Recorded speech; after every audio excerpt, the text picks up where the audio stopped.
This problem is, as you point out, is circular, and one has to break the cycles at different levels. And in an ideal world, we would be graduating from our schools of education teachers who could, in fact, teach the kinds of curricula that we'll talk about.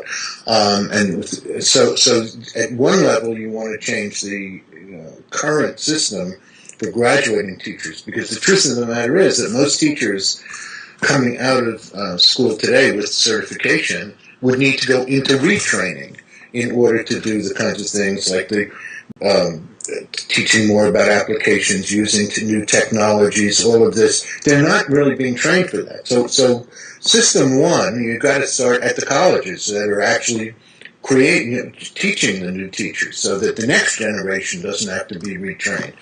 Having said that, we've got an awful lot of teachers out there who don't now like mathematics, or don't understand it well, or don't have a sense of how it can be used, and those sorts of staff development programs have to be put in place. And the good news, I guess, is that if you look at the education system, there's a lot of money in staff development. States have it, and there's more money coming in from the federal government at this point. So the programs are there, but you've got to decide on what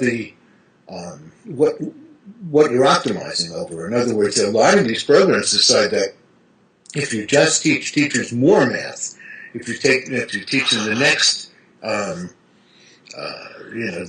next calculus course or whatever, then somehow they will be better elementary school teachers, and this is sort of silly.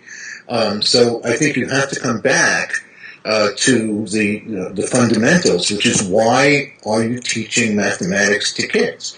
And the teachers need to understand that, and unfortunately they frequently don't, and they have to be able to express it to the students. I mean, it's not that hard. It's just that it's got to be done, on a systematic basis.